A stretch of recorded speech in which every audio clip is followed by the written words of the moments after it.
Bienvenue dans Queer à Vif, ton podcast qui décrypte les luttes LGBTQIAP+, avec un regard féministe et sans langue de bois. Aujourd'hui, un épisode placé sous le signe de la politique. En effet, je reçois Nicolas, élu à la mairie d'Ozeville. Avec lui, nous allons interroger la place de la politique dans nos luttes. En quoi peut-elle nous aider ou au contraire, doit-on tout en attendre? Mais avant, je me présente. Je suis Julie, Juju pour les intimes, mon pronom est elle, je suis infirmière et vous écoutez Queer à Vif, saison 2, épisode 6. Elle est souvent décriée, tout le temps commentée, très souvent attendue. Et pourtant, quand elle arrive, elle nous satisfait rarement. La parole politique fait partie de ces choses du quotidien qui ont le don de nous irriter en un instant. Comme votre petit doigt de pied qui rencontre délicatement le pied de la table basse. Vous avez très souvent envie de lâcher des jurons à l'écoute de certains discours. Avec ton aide, Nicolas, nous allons essayer d'y voir plus clair. Merci d'avoir accepté mon invitation. La parole est à toi et je vais te laisser te présenter. Bonjour Julie, bonjour à toutes et tous. C'est un grand plaisir de te recevoir aujourd'hui. Alors, me présenter rapidement, je m'appelle Nicolas, j'ai 33 ans. Je suis élu à la mairie d'Ozeville depuis 11 ans, maintenant que c'est en 2014, donc ça fait 11 ans, presque au terme de mon deuxième mandat. Je suis aussi militant dans les associations LGBT, notamment Julie, qui est l'association des jeunes LGBTQIAP+, de Toulouse. D'accord. Et voilà. Et après, j'ai aussi une vie professionnelle à côté, on en parlera peut-être. Donc voilà. D'accord. On va mettre les pieds dans le plat d'emblée, hein. Je pense qu'on est là pour ça. On emploie souvent le terme de politique. Ce mot-là, on le met pour désigner des personnes, pour désigner des mouvements. Mais j'ai l'impression que derrière, il y a des choses qui se cachent, qui sont peut-être un peu plus fines. Est-ce que du point de vue de ton expérience, de tes connaissances, de ton savoir, est-ce que tu pourrais essayer de nous proposer une définition du mot politique? Qu'est-ce qu'on met derrière? Et surtout, à quoi elle nous sert? Alors, on peut mettre plein de choses derrière. C'est vrai que traditionnellement, on pense aux jeux politiques, aux élections et tout ça. Ça, c'est une partie. Mais en fait, de manière plus générale, moi j'ai souvent envie de dire que la politique c'est la vie finalement, puisqu'en fait, quel que soit son mandat et quelles que soient ses opinions, un élu il prend des décisions, que ce soit au niveau local, au niveau national ou même international pour certains, et ces décisions derrière auront un impact sur les gens, en bien ou en mal, selon la décision qui est prise et selon les personnes, mais elles auront un impact. Donc finalement, quand souvent j'entends des gens dire je m'intéresse pas à la politique, en fait c'est un peu... je ne vais pas dire stupide, ce serait un jugement de valeur, mais en fait, c'est la politique, de toute façon, on ne peut pas ne pas s'y intéresser, puisque tout ce qui s'applique à nous, en bien ou en mal, ça vient à un moment donné d'une décision politique. Finalement, ne pas s'intéresser à la politique, c'est ne pas s'intéresser à la vie, donc, et en général, quand on est vivant, on s'y intéresse. Donc, oui, pour résumer, moi, on pourrait dire ça. Après, on peut rentrer dans des détails plus... Le grec, le latin... Voilà, et avec tout ce que les sciences politiques définissent, voilà, mais on ne va pas faire un cours de sciences politiques, donc voilà. D'accord. En fait, à t'écouter... On serait donc, alors on va employer le gros mot, la société civile, en tout cas, ce qui ne fait pas partie de la société politique comme on l'entend, on serait un maillon en fait de cette chaîne politique. On en ferait partie. Ben absolument, puisqu'en fait, tout ce qui se passe dans nos vies, normalement, on respecte tous les jours, même sans en avoir conscience, des normes et des règles qui nous sont imposées et qui viennent à un moment donné d'une décision politique. Ne serait-ce que s'arrêter au feu rouge quand on conduit, ben c'est parce qu'à un moment donné, il y a un article, il y a le code de la route qui nous impose de nous arrêter au feu rouge, et ça, c'est parce qu'à un moment donné, il y a un ministre quelque part qui a pris un décret qui a dit que quand il y avait un feu rouge, on s'arrêtait. Voilà, donc quelque part, c'est une décision politique. Alors là, bon, ça n'a pas beaucoup d'impact, il y a des choses plus graves, mais en réalité, la politique est plus ou moins partout, finalement, dans toutes nos vies. Il y a assez peu de choses qu'on fait qui n'est pas à l'origine d'une décision politique, finalement. Donc en fait, ça légitime les mouvements de contestation, puisqu'en fait, si on fait partie de la politique, si on en subit ses conséquences, c'est légitime aussi à un moment donné de montrer où qu'on est d'accord, ou qu'on n'est pas. Alors, on montre rarement qu'on est d'accord. Ça peut arriver, dans l'histoire, c'est arrivé. mais alors, on est carrément légitime à venir montrer notre mécontentement, puisque quelque part, d'abord, on les a élus. Oui.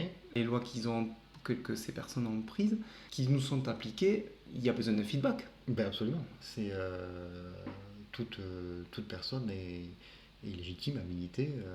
Disons que normalement, dans une société normale, quand la loi est votée, on la respecte. Ce qui n'est pas le cas de tout le monde, mais normalement, on la respecte. N'allons pas sur ce terrain. C'est pas pour autant qu'on est obligé de l'approuver. Et on peut tout à fait s'y opposer et dire qu'on est contre telle ou telle loi, puisque on est partie de la société et elle va s'appliquer à nous. Donc oui, bien sûr, dans tous les cas, on est a priori légitime à s'opposer à une loi. Après, ça dépend de la loi en question et ça dépend des mouvements, mais tout le monde est légitime a priori à s'opposer à une loi. Et c'est même sain en fait, parce que ça veut dire que la démocratie fonctionne. Si finalement, il y a un moment donné, on est capable de dire à un ministre ou à un ou une députée qui a pris une décision, de lui dire, ben là en fait, c'est pas du tout cohérent. Alors on va revenir après sur le lien entre politique et virel, mais c'est aussi peut-être les ramener vers ce qu'on vit au quotidien, ou peut-être il y a un peu de déconnexion.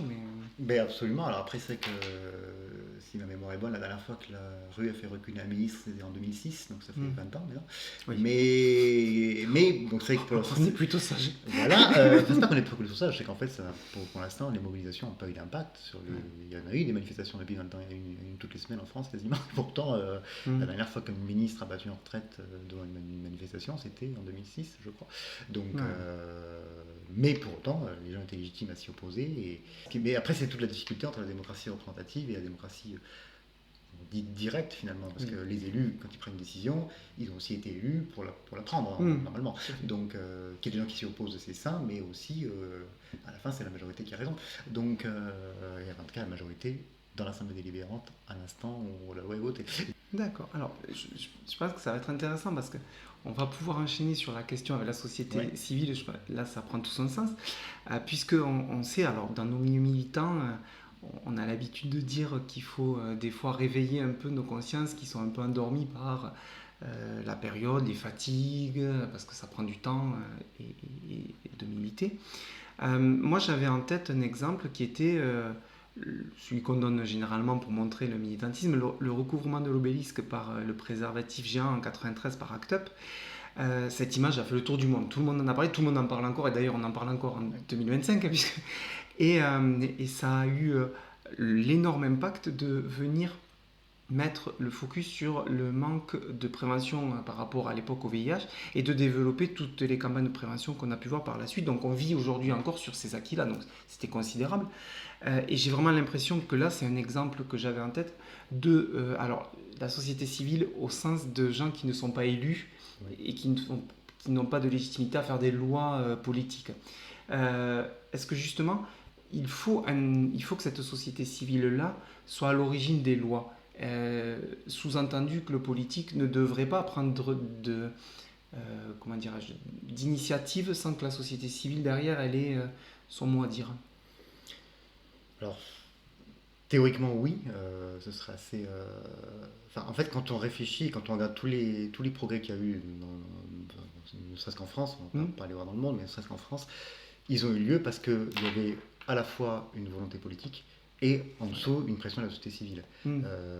Quand le Front populaire gagne en 1936, immédiatement les usines se mettent en grève, et c'est parce qu'il y avait les usines qui étaient en grève qu'on fait les congés payés, qu'on fait les 40 heures à l'époque, etc. C'est pas juste le fait qu'on ait élu le Front populaire. Et plus récemment, on l'a vu quand il y a eu le nouveau Front populaire l'année dernière, à la base, il n'est pas venu des partis, il est venu de la société civile. Il faut quand même se rappeler que quand Macron dissout l'Assemblée, on venait d'avoir une élection européenne avec 30 listes, si ma mémoire est bonne, et pour les partis qu'il y a au NFP, les 4 représentaient une liste différente. Et en 48 heures, ils se sont unis parce qu'en fait, il y avait un risque que l'extrême droite arrive au pouvoir, et parce que la société civile en dessous leur a dit maintenant vous arrêtez les bêtises et vous mettez d'accord.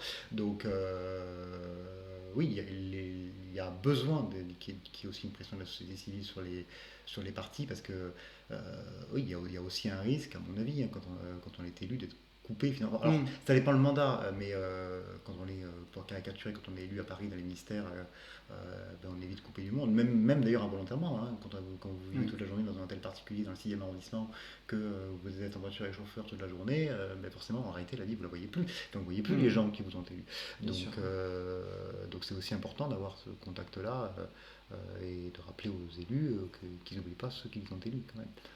Alors c'est super intéressant ce que tu dis là, parce que ça me renvoie immédiatement à une question. En fait, c'est super intéressant parce que je suis en train de me demander, mais une fois qu'on est élu à un poste, je sais pas, en mode de ministre, est-ce que finalement ce doit être un job à temps plein, dans le sens où toute la vie on peut être une personne politique de premier plan, ou est-ce que finalement ça doit avoir une temporalité?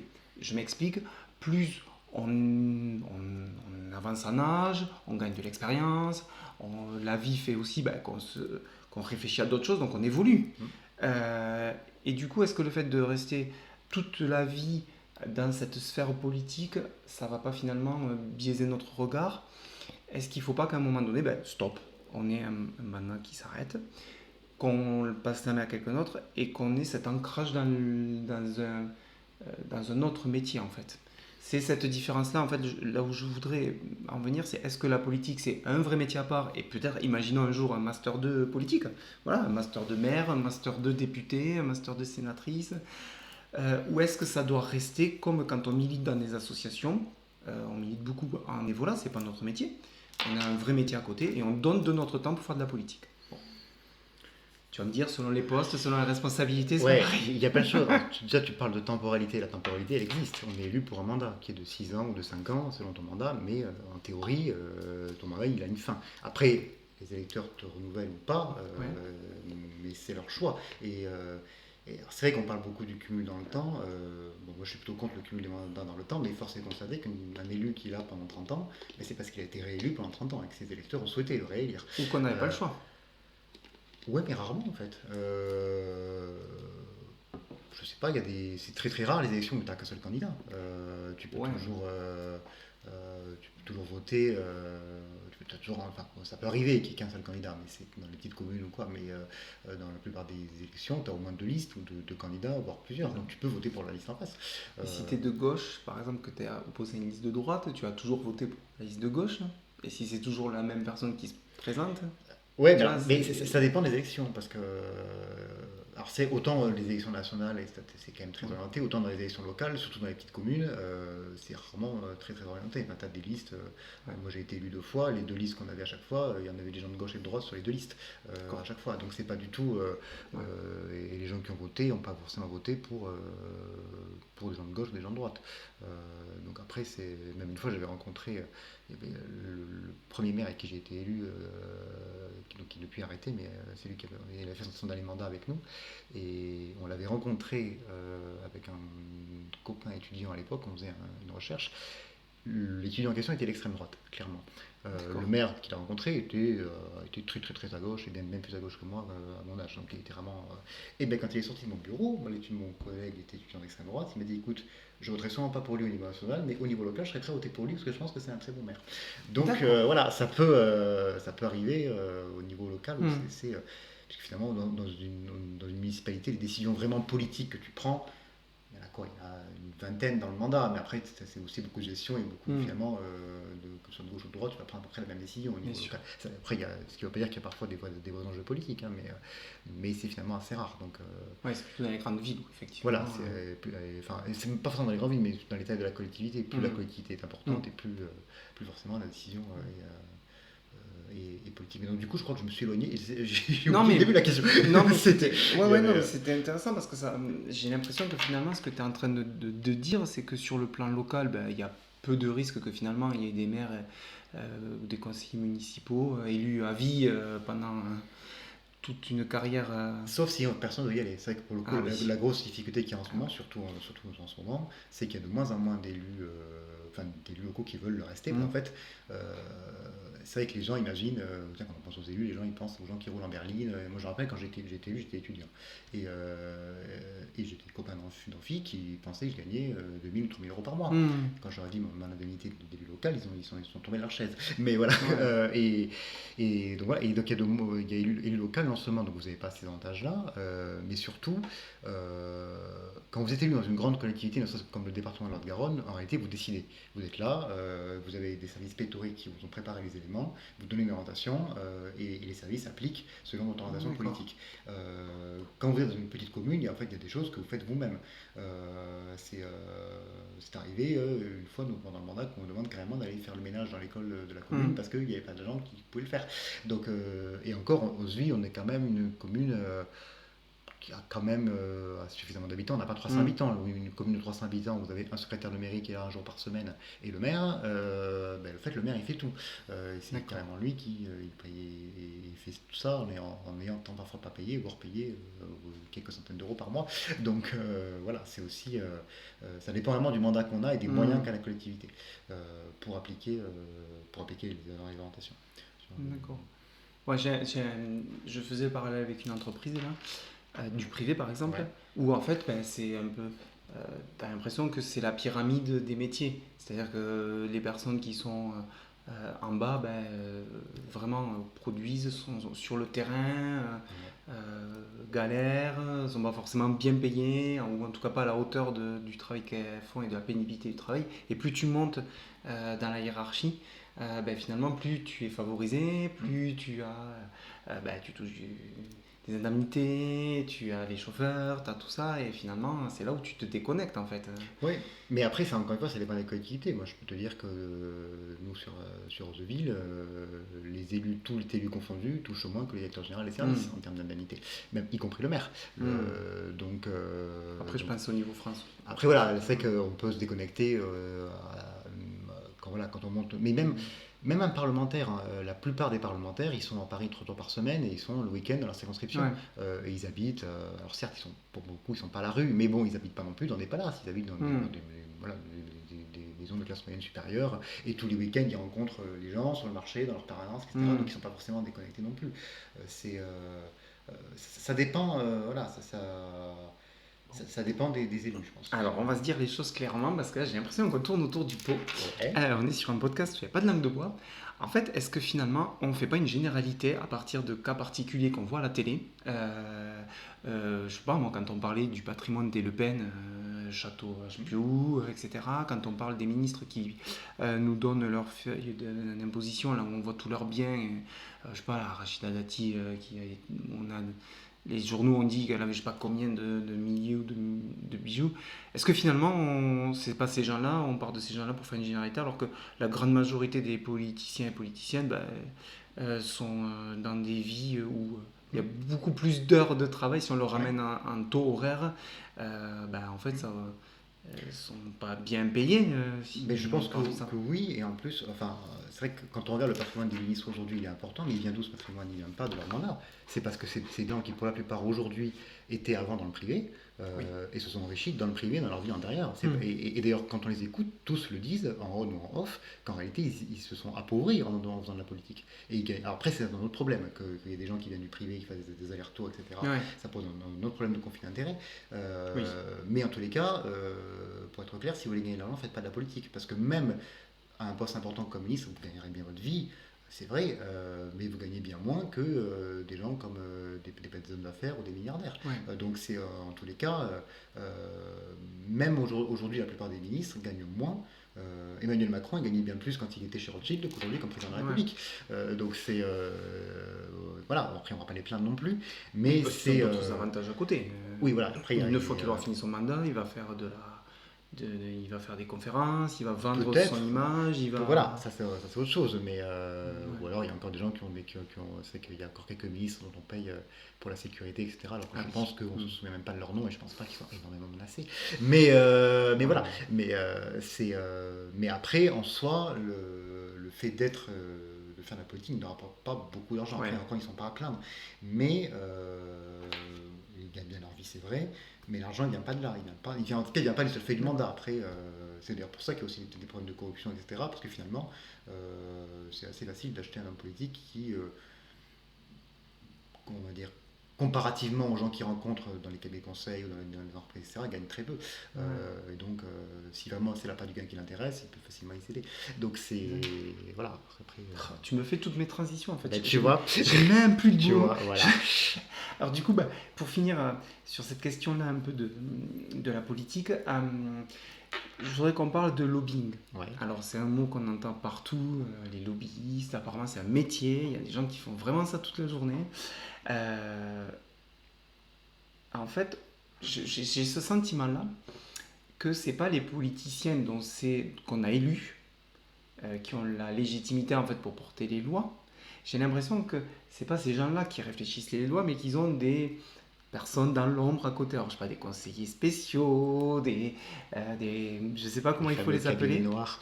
Voilà, des cabinets obscurs qui n'existent pas vraiment et qui sont là en fait pour leur souffler les lois, pour leur dire dans quel sens aller. Alors de ton expérience, de ton point de vue et vraiment est-ce que c'est quelque chose qui est une vraie réalité? Est-ce que le lobbying c'est une vraie réalité? Est-ce que c'est forcément négatif? Est-ce qu'on en a besoin? Est-ce qu'on peut vivre sans lobbying? Voilà. Alors, et t'as pas 3 heures. Ouais, merci. Alors, non, est-ce que le lobbying est une réalité? Oui. Mais après, le lobbying, c'est perçu comme. Enfin, c'est connoté très négativement, alors que ça ne l'est pas forcément. D'accord. Parce qu'un élu peut pas être expert en tout. Donc, alors, on prend le cas des parlementaires, quand ils font une loi, ça c'est la procédure normale de vote d'une loi. En général, le texte part en commission, on désigne un député qui s'appelle le rapporteur, et le rapporteur, il reçoit systématiquement l'ensemble des gens qui vont être concernés par le texte, qu'ils soient pour ou qu'ils soient contre, pour avoir leur avis. Parce qu'il faut, et après, sur cette base-là, il fait un rapport voilà, qui fait une synthèse. Et il a besoin d'avoir cet avis-là et d'avoir et de savoir quelles vont être l'application concrète des lois qu'il va voter. Donc ça, c'est tout à fait normal de rencontrer des gens et de rencontrer ce qu'on appelle la société civile. Enfin, il faut avoir. C'est plutôt rassurant. Voilà, c'est plutôt rassurant. Mais ça, en soi, ça peut être perçu comme du lobbying. Alors que c'est. Donc ça dépend. Si tu veux, les groupes, et en plus, soyons honnêtes, les lobbies, quels qu'ils soient, ils vont jamais contacter des députés dont ils ne pensent pas qu'ils les suivront. Si je prends le cas maintenant de la Manif pour tous, ils peuvent envoyer des amendements aux députés de gauche, a priori ils vont finir directement à la corbeille. Vice versa, Greenpeace, ils ne vont pas envoyer des amendements au Rassemblement national ou aux Républicains. Donc en réalité, des groupes d'intérêt vont aller voir les députés dont ils sont plutôt proches idéologiquement pour leur dire il y a telle position, il faudrait prendre telle position. Mais ça n'enlève pas de liberté au député. D'abord, le député il est libre de prendre la décision qu'il veut. À la fin, il vote en son âme et conscience. Et ensuite, de toute façon, a priori, il va prendre une décision qui est proche de la position de ces groupes, enfin de la position qu'il aurait pris, même sans ces groupes-là. Simplement, ça va lui donner des arguments, des éléments qu'il va pouvoir porter en séance, etc. Dire attention, vous souhaitez tel texte, mais ça va avoir telle conséquence, etc. Mais ils sont en général quand même libres dans leur vote. Je pense qu'il y a quand même très très peu de lois qui soient réellement écrites de A à Z par des groupes, par des lobbies, et qui soient retranscrites telles quelles. Ça peut arriver. Moi, quand j'ai fait des stages auprès de parlementaires, ça m'est arrivé, des fois, quand on ouvrait la boîte mail, de recevoir les textes déjà écrits, tout ficelé, par le temps qu'il n'y avait qu'à le prendre, le copier, le coller, l'envoyer et le déposer sur le bureau de l'Assemblée. Mais après, le député, s'il n'est pas d'accord, il ne le fait pas. Les lobbies tentent, et puis voilà, ça fait partie du jeu. Mais en général, de toute façon, les groupes d'intérêt, ils vont contacter un député qui est proche de leurs intérêts.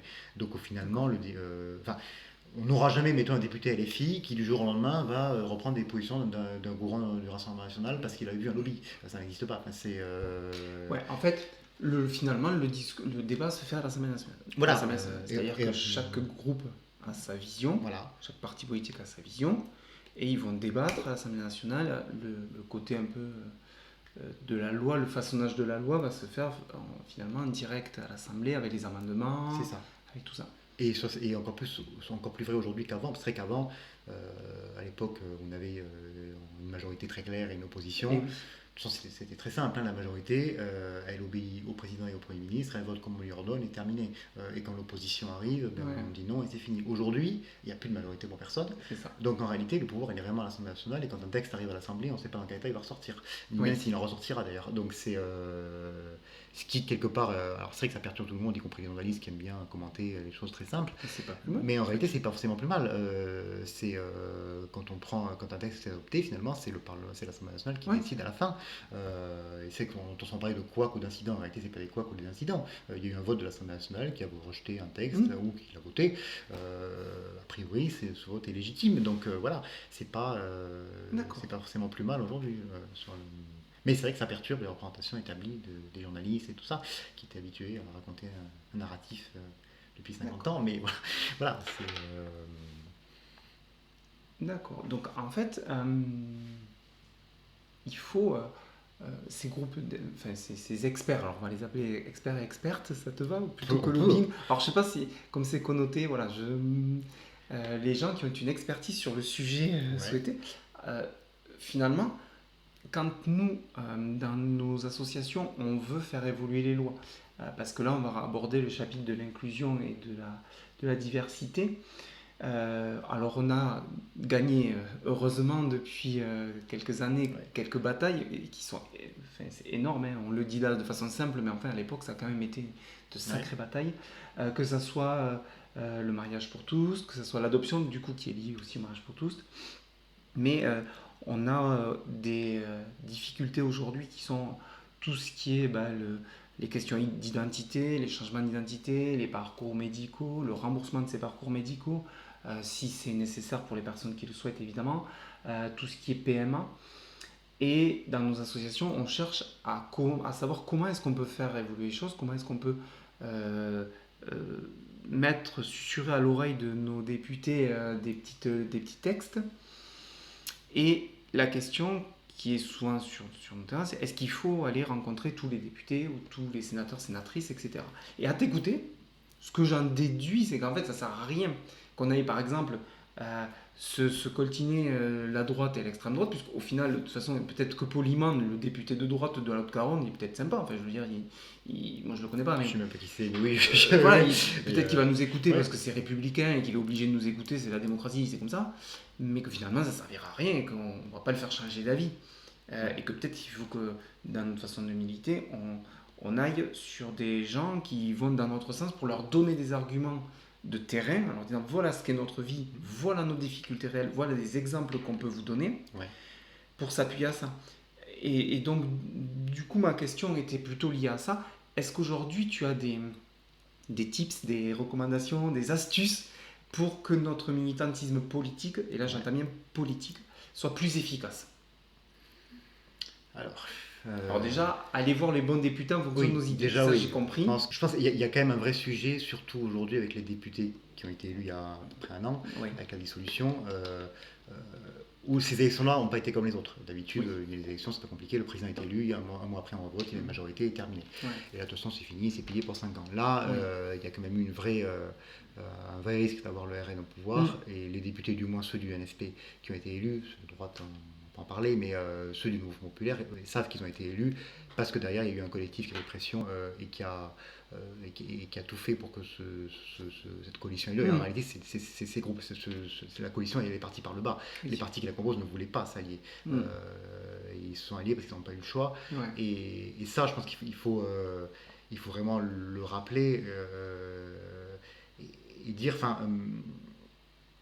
L'an dernier, moi je me rappelle au moment des élections législatives, quand on rencontrait tout le monde, et moi le premier d'ailleurs, il y avait une vraie peur. Moi j'ai rarement eu aussi peur à des élections. Honnêtement, comme moi je me rappelle, le jour du second tour, j'étais à la mairie, tous les bureaux de vote, et l'agent état civil est venu me voir 4 fois pour que je prenne un pomme un coup et que je mange un morceau, et j'ai écouté avant 20h, je peux rien avaler, donc j'ai dit je mangerai après. Et en 2027, tu vas maigrir aussi parce que... Voilà, et il y a eu une vraie peur, et on est passé à ça d'avoir l'extrême droite au pouvoir. Et c'est parce qu'il y a eu la société civile derrière qu'il y a eu le mouvement populaire et qu'il y a eu cette union. Et pour le coup, voilà, je pense qu'il faut vraiment le rappeler aux députés. D'ailleurs, je trouve ça quand même assez triste de voir dans quel état est le NFP aujourd'hui, parce qu'on a l'impression qu'ils oublient un peu ce qui s'est passé. Et voilà, alors certes, on n'est pas au pouvoir, parce que Macron en a voulu autrement, mais pour autant, voilà, le risque, il est toujours là, d'avoir l'extrême droite au pouvoir. On l'oublie parce qu'ils n'ont pas gagné in fine.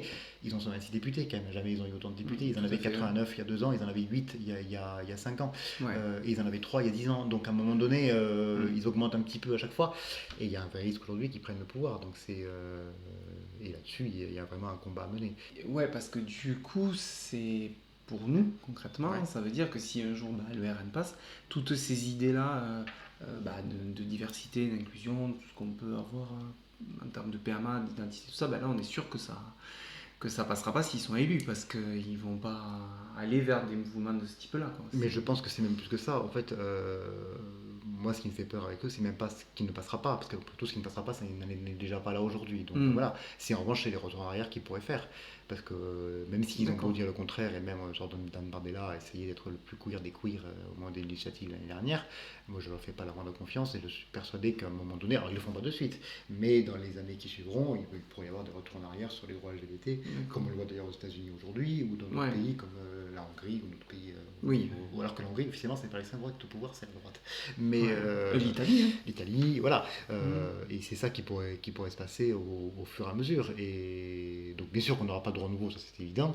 Mais j'ai envie de dire, essayons déjà de garder ce qu'on a, et c'est même pas sûr qu'on le garde si jamais l'extrême droite arrive au pouvoir. Ouais, mais tu vois, c'est ça qui est difficile à comprendre pour nous quand on n'est pas dans la politique, quand on n'est pas dans ce système et ce milieu-là qu'on ne connaît pas bien, c'est de se dire, mais en fait, on a élu des gens peut-être par opposition à d'autres, peut-être que les gens qui votent Rassemblement National, c'est parce que ils en ont marre de ce qui se passe actuellement et ils ne trouvent pas de réponse dans le parti pour lequel ils voteraient. Et en tout hasard, je vise les socialistes, par exemple. Mais qui ne sont pas profondément racistes, qui ne sont pas profondément anti-tout. Et c'est là où c'est difficile à comprendre pour nous, c'est-à-dire qu'on va mettre le RN au pouvoir, enfin, où le RN sera au pouvoir, et qu'ils vont aller à l'encontre de la société civile, dans ces cas-là. Ils vont faire des lois qui ne sont pas, ou ils vont défaire des lois qui ne sont pas en accord avec ce qu'on veut, et c'est là où il va falloir se mobiliser. Oui. Et c'est là où, clairement, il va falloir montrer notre désaccord. Oui, mais moi, alors après... Mais est-ce que ça servira ? Moi, donc, j'en suis persuadé, et c'est... Enfin, en tous les cas, c'est ce que montre toute l'histoire. Il suffit sans tomber dans le point Godwin, il suffit d'ouvrir un livre d'histoire pour savoir ce qui se passe quand l'extrême droite est au pouvoir, quel que soit et même encore aujourd'hui, on a un exemple aux États-Unis tous les jours. Bien sûr. Et encore que les États-Unis, bon, c'est quand même un régime où le président a beaucoup moins de pouvoir que le président français. Donc, en Italie, la première chose qu'elle a fait, c'est retirer les droits aux lesbiennes. Et voilà. Donc voilà, et même il faut regarder aussi ce que votent les députés. Hier, il y avait la journée des députés d'Éric Ciotti à l'Assemblée nationale. Alors, je lisais le compte-rendu avant que tu arrives. Et c'était un festival de mesures fascistes, etc. Pas tout été adopté. Mais voilà, ça montre aussi ce qu'ils font et ce qu'ils veulent faire si jamais ils sont au pouvoir. Et je pense que là-dessus, il y a un vrai danger qui n'est pas mesuré dans la communauté. Parce qu'il y a plein de gens dans la communauté qui votent pour l'extrême droite, il faut quand même le dire. Et même y compris dans certaines associations, on a pu avoir des débats assez vifs, assez houleux sur le sujet. Et je pense qu'aujourd'hui, les gens ne se rendent pas compte. En fait. Les gens ont l'impression que parce que le mariage pour tous, c'est bon, c'est cool. Et puis de toute façon, maintenant, même Jordan Bardella, il pose en têtu, donc c'est bien, c'est cool. Mais en fait, non, c'est pas le cas. Et je pense qu'on oublie qu'il y a un vrai fond d'extrême droite qui est toujours présent. Et que les droits LGBT seront toujours en danger quand l'extrême droite sera au pouvoir, quoi qu'il en soit. Oui, et puis même en termes d'intersectionnalité, puisqu'en fait on peut parler de tout, mais c'est aussi toutes les personnes minorisées qui sont en difficulté, peu importe que ce soit par religion, par pays d'origine, par nationalité, par orientation de genre, orientation sexuelle, enfin, bien sûr. Tous les gens...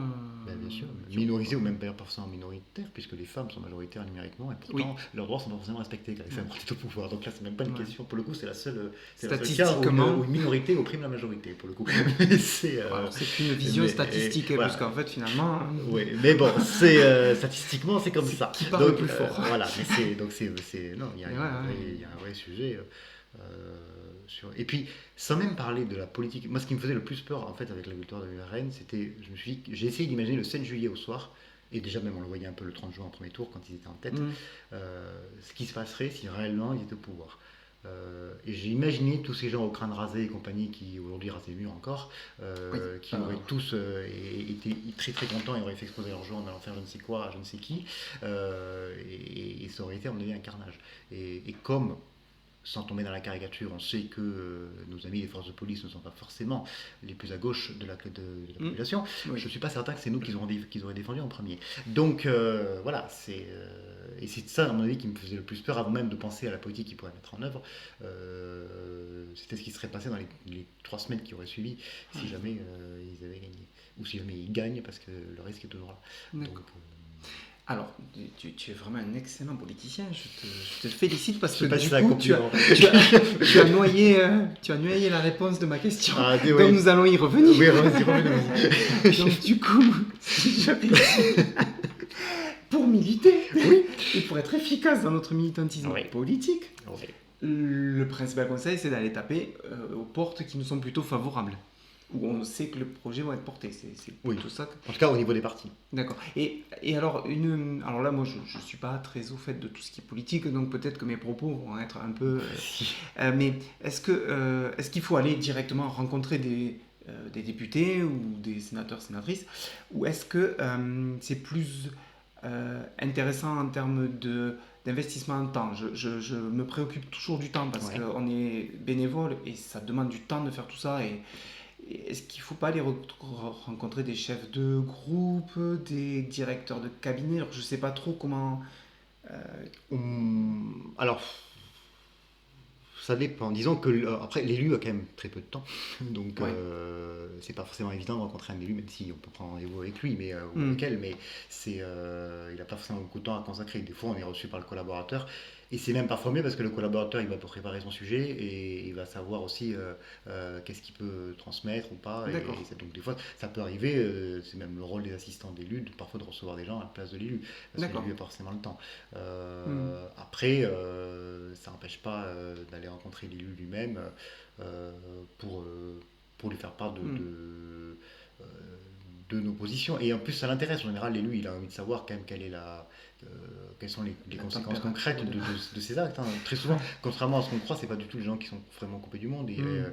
et ils ont besoin de le savoir, concrètement Ouais. ce qu'ils ont voté. Mais donc, on est obligé de faire du porte-à-porte. On peut pas, il Alors, n'y a pas moyen on peut leur faire des miraculeux. mails, on peut leur faire des courriers. Ça sert à quelque chose vraiment d'email? Oui, parce qu'en général, les mails sont lus ou par l'élu, rarement, ou par un collaborateur. D'accord. D'ailleurs, c'est même mieux, en réalité, quand on croise. Souvent, les gens, ils ont l'impression que quand ils croisent un élu, mettons, je sais pas, sur le marché, le samedi matin, je ne sais où, ils vont lui parler, puis ils vont lui donner un courrier à main propre parce que ils sont, ouais, super, j'ai donné à l'élu, il l'a eu.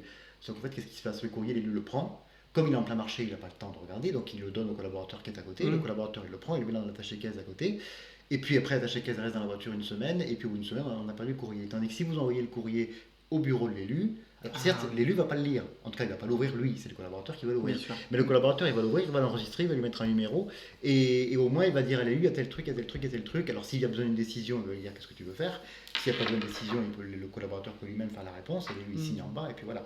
Donc en fait, c'est souvent, il vaut mieux écrire directement au bureau, et au secrétaire à l'élu, où il y a des gens qui sont payés pour ça, et là, on est sûr que le courrier arrivera. Et si vraiment on veut que le courrier arrive et que l'élu le lise, eh bien, on prend le courrier, on le met dans une petite enveloppe, dessus on met pli personnel, et on l'envoie à l'institution en question, et ça arrivera sur le bureau de l'élu, et c'est l'élu qui l'ouvrira. Ça, c'est certain.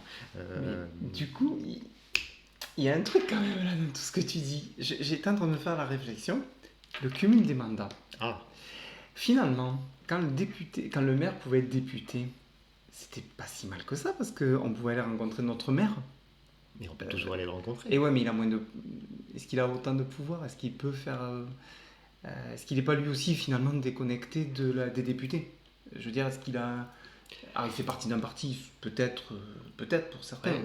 dans les grandes métropoles. Mais est-ce que finalement, ça n'avait pas ça comme avantage, le Alors, cumul des mandats? il faut savoir que le cumul des mandats qui est interdit, c'est le cumul avec le mandat exécutif local. Donc on ne peut plus être député et maire ou député et président de département, etc. Mais on peut rester député et conseiller municipal. C'est le cas par exemple de Jacoberti sur la 10e circonscription. Il D'accord. est député et il est toujours conseiller municipal d'Aiguebille D'accord. et conseiller communautaire au Sicoval. Donc il siège toujours au sein des assemblées locales de ces deux Ah ouais, donc villes-là. il faut Donc, creuser quand même. il n'est plus président, certes, mais il lit tout. Et d'ailleurs, D'accord. et c'est pareil pour d'autres députés, hein, j'ai oublié le nom. Donc ça Et serait intéressant de les rencontrer, ces gens-là, bien plutôt. sûr, en général, ils gardent en général un mandat local, donc D'accord. ils sont toujours attachés à la réalité. Et honnêtement, moi, je ne pense pas que ce soit le problème, parce que les parlementaires en général, encore une fois, ils sont sur le terrain, au moins 3 jours par semaine ou 4 jours par semaine.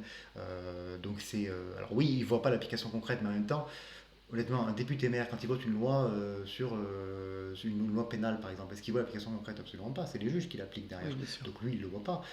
Donc en réalité, finalement, c'est très très rare qu'un député voit l'application concrète. Ou alors, il faudrait moins qu'il soit dans ce domaine-là spécialisé.